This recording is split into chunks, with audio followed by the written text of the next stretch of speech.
Well, November 1st, ladies and gentlemen, today is my first day in hell. I am switching over for 30 days to a Pixel 3 device, if you can even call it that. Here's what's going down.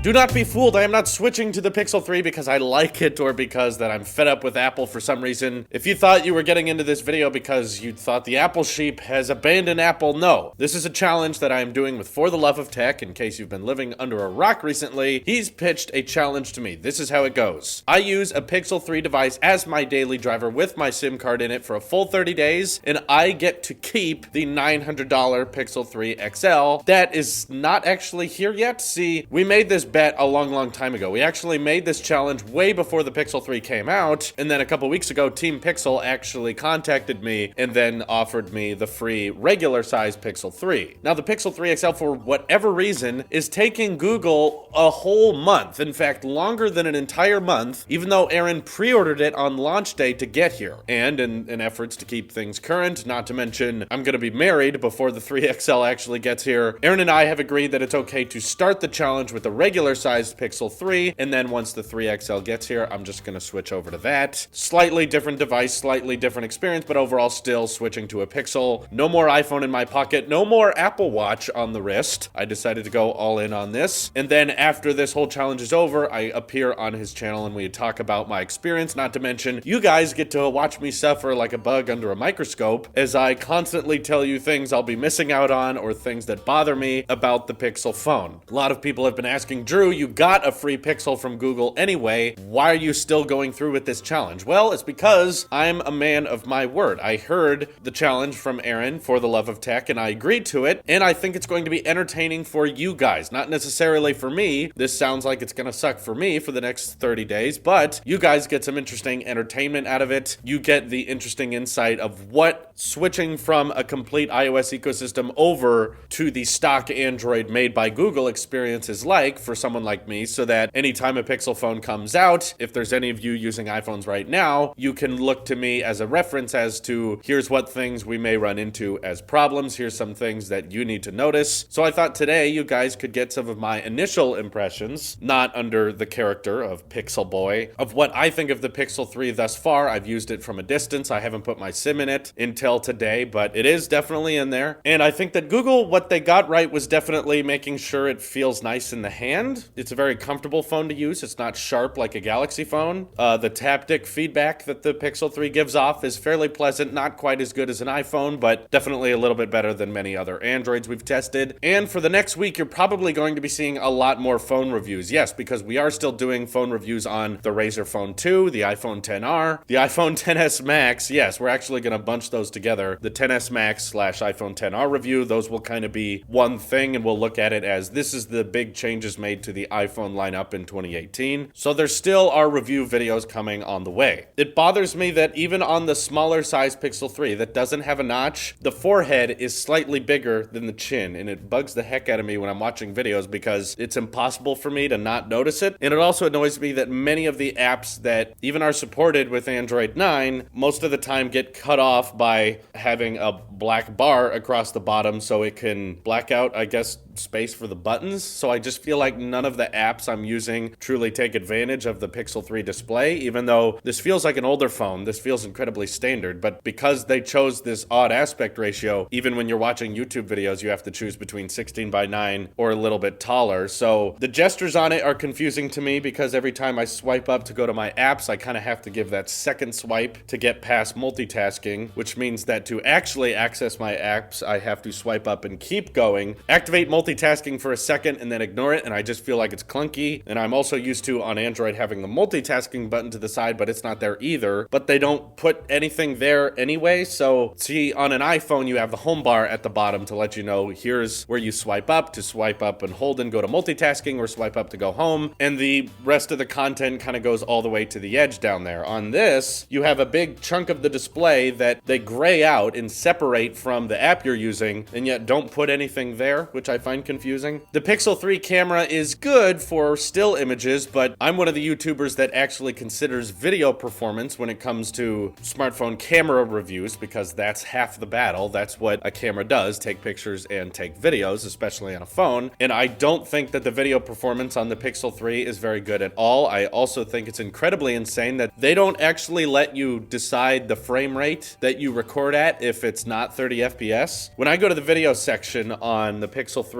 they give you two options, and I don't like either of them. So of course you have the option of recording 4K, 1080, or 720. That's incredibly standard, but unlike an iPhone where you can select 1080 at 30, 1080 at 60, 4K at 30, 4K at 60, for one, you can only record 30 FPS when shooting 4K video, which is a huge downside, especially on an $800 phone. But in the video section, even when you decide to record at 1080p, you have two options, 30 frames a second or auto frames a second. Yes, this means Google said, we will decide what frame rate you shoot at, because probably in some circumstances, the video looks so bad that they just can't even handle doing 60 FPS, which I just find absolutely ridiculous, given there are phones like the OnePlus 6T that have the same Snapdragon 845 as this, $250 cheaper, that can record 4K at 60, and this can't record 4K at 60 for a single second. Yet Galaxy S9, Note 9, same CPU, but they can still do 4K at 60. This one, you can't even all the time say, please record 1080 at 60. You have to select auto, and then the AI will decide, yeah, maybe we'll shoot at 60. Sometimes we'll shoot at 60. I can't tell you though. As far as I've checked with other Android users, it sounds like this is an Android 9 thing, so this wasn't an issue with Android 8, which I find absolutely ridiculous that someone at the Google boardroom somewhere said, you know what, we should take away the option for them to shoot at 60 frames a second. We should make that a variable. And they were okay with it. Someone said, yeah, that sounds like a good idea. Let's just